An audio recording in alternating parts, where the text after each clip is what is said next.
I have a question for you. What purple McDonald's character, introduced in 1971 as part of McDonaldland, is known for his love of milkshakes? Hi, I'm Mark Ellison, host of the podcast 5 Daily Trivia Questions. Here's another question. What NFL team, founded in 1961, is known for its purple uniforms and Viking horn logo? No, the questions aren't always purple, but we do have theme days on 5 Daily Trivia Questions. Here's one more. What 1984 Prince film and album features the hit songs When Doves Cry and a song about rain? Follow 5 Daily Trivia Questions and come play along. Oh, and the answers: The Grimace, The Vikings, and Purple Rain. 5 Daily Trivia Questions wherever you get your shows. The number 5 Daily Trivia Questions. It is the world's most secretive election. When a pope dies, ancient traditions begin. A silver hammer, a destroyed ring, over 100 cardinals locked away from the world, choosing the next leader of 1 billion faithful. White smoke. The path to a new pope, from Caloroga Shark Media, wherever you get your podcasts.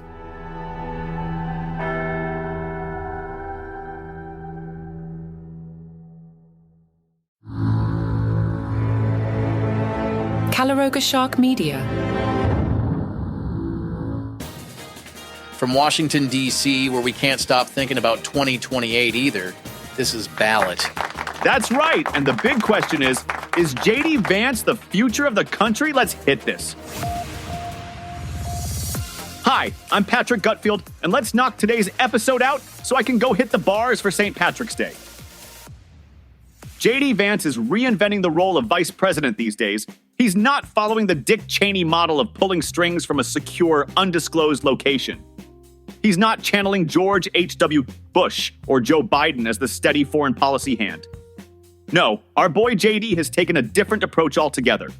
He's essentially become the human embodiment of Trump's Twitter feed. Remember when Vance provoked Ukrainian President Zelensky right there in the Oval Office? That wasn't a diplomatic faux pas, that was performance art. Then he flew to Munich specifically to insult our European allies to their faces. It's like he walked into their house party, drank all their beer, and then criticized their taste in music. Vance even managed to offend the British by dismissing them as some random country that hasn't fought a war in 30 or 40 years. When they got upset, he said it was absurdly dishonest to think he meant Britain and France, even though they were literally the only countries volunteering for a Ukraine peace force. It's the geopolitical equivalent of saying, I wasn't talking about you, unless the shoe fits. This is the same guy who reportedly wondered if Trump might be America's Hitler back in 2016. Now he's one of Trump's biggest fanboys. That's not a political evolution, that's a personality transplant. But here's the thing, Vance isn't just some random MAGA guy. He went from Appalachia to the Ivy League, served as a Marine, got rich in Silicon Valley, and wrote a best-selling memoir. The guy is wicked smart, which is why his provocations seem calculated rather than accidental. He knows exactly what he's doing. At 40 years old, Vance is clearly positioning himself as Trump's heir apparent. But when Fox News asked Trump about that, the president wouldn't endorse him. Trump wasn't ready to think about succession just 27 days into his term. It's like asking someone on a first date about their wedding colors. Europeans absolutely can't stand this guy. He's isolationist, blunt, has that hint of smugness, and supports Europe's far-right parties. A day before the Zelensky incident, he even lectured British Prime Minister Keir Starmer about free speech. Because nothing says, I respect your sovereignty, like telling another country's leader how to run their democracy. With his youth, ambition, and apparent chip on his shoulder about elites, Vance resembles another vice president, Richard Nixon. Both barely warmed their Senate seats before becoming VP, both were ideologues, and both clearly had their eyes on the big prize. Nixon used his vice presidency to become a global statesman.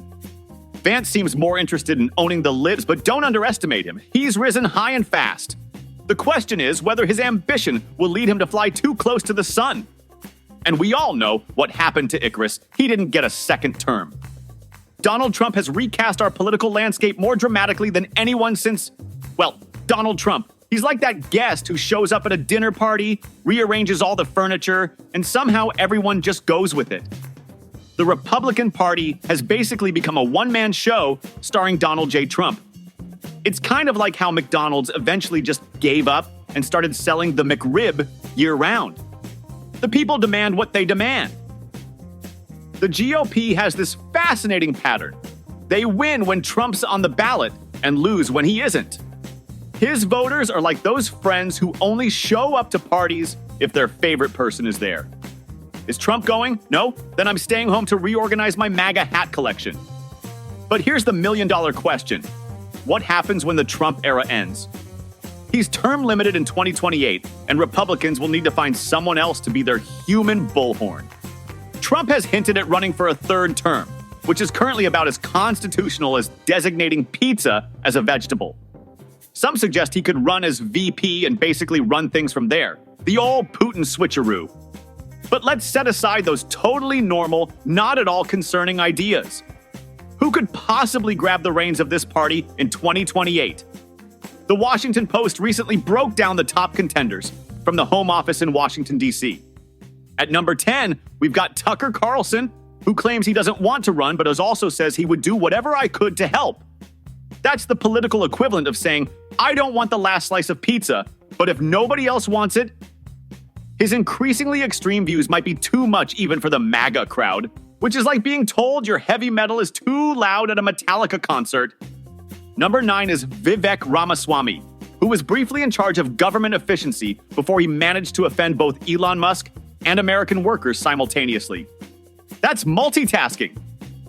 Now he's running for Ohio governor in 2026, presumably because running for president didn't quite scratch his "please pay attention to me" itch. At number 8, we've got Kristi Noem, who overcame the minor political setback of checks notes, admitting she shot her own dog. She's now Homeland Security Secretary, where she reportedly taunted Canada about becoming the 51st state.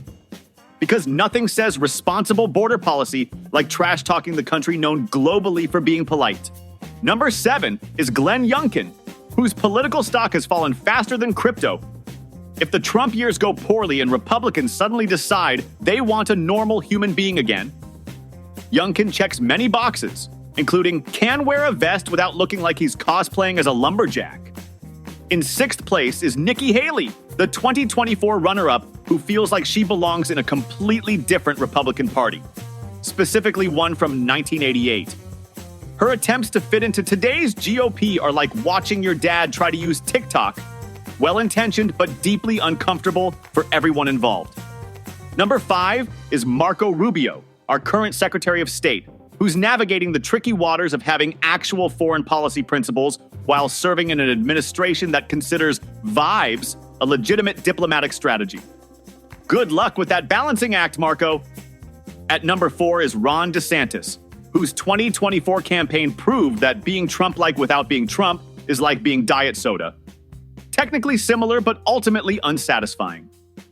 His future might depend on whether his wife Casey can win the Florida governorship in 2026 against Trump-backed Byron Donalds. Nothing says functional democracy like political dynasties. Number 3 is Brian Kemp, the Georgia governor who committed the cardinal sin of acknowledging reality in 2020, but somehow survived politically. He's the rare Republican who can appeal to all sides of the party, at least until he has to actually say things on a national stage. Runner-up is Donald Trump Jr., who seems more comfortable tweeting provocative memes than actually governing.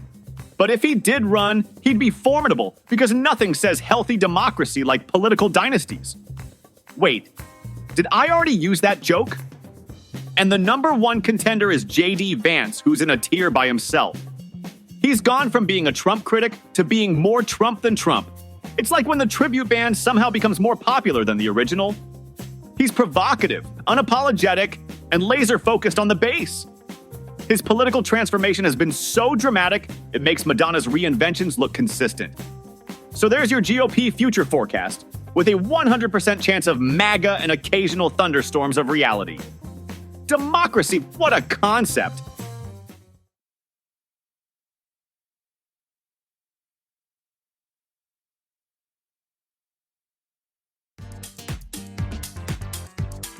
President Trump's weekend golf trips to Mar-a-Lago are becoming so routine that Palm Beach Sheriff Rick Bradshaw could probably set his watch by them. Oh, look, it's Tuesday. Time for another FAA notice that the boss is coming back to Florida. At this point, he's spending more time in Florida than a retiree with a timeshare and a love of early bird specials.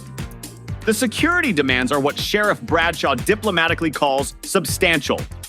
Translation: this is costing us a fortune, but what are we going to do? Tell the president no? The sheriff recently asked county commissioners for $45 million to cover Trump's security through November. And that's just the local bill. The sheriff told commissioners, "We've already heard some information where he may be spending more time here than in Washington." Imagine being elected president and then deciding, "You know what? I think I'll work remotely." It's like getting hired at Google and then telling them you'd rather just work from Starbucks. But the real money is in the federal costs. Air Force One runs about $200,000 per hour to operate. That's right. The presidential plane costs more per hour than most Americans make in a year. Each round trip to Palm Beach sets taxpayers back about $1 million once you factor in the additional cargo flight for the presidential motorcade and Marine One shuttling him from the White House to Andrews Air Force Base. The Government Accountability Office calculated that during Trump's first term, each Mar-a-Lago trip cost federal agencies an average of $13.6 million. And a chunk of that money goes straight into Trump's pocket since he owns the place. It's like if your boss made you pay to attend mandatory work events at his house. Noah Bookbinder from Citizens for Responsibility and Ethics in Washington points out, "This is not a question of going to the president's house. It's going to the president's business where payment is made directly to a business that benefits the president. It's the perfect business model. Force people who are required to protect you to stay at your hotel." Robert Weissman from Public Citizen added, "Trump famously ran the first time complaining about the amount of golf that Barack Obama played in, which was more or less local and didn't require plane travel." He then added, "Our strong preference is that Trump flies to Florida and stays there for full-time retirement." Ouch. I think we call that a political burn. A local CBS reporter summed it up by suggesting that maybe he could spend the weekend in the real White House a little more often. Meanwhile, Palm Beach residents are dealing with road closures and traffic nightmares every weekend while fronting the bill until federal reimbursement comes through. Nothing says thanks for your votes, Florida, quite like making them pay millions up front while blocking their beach access. Portions of today's program were made with the help of a bar tab, AI parody laws, and a button that says, "Kiss me, I'm Irish."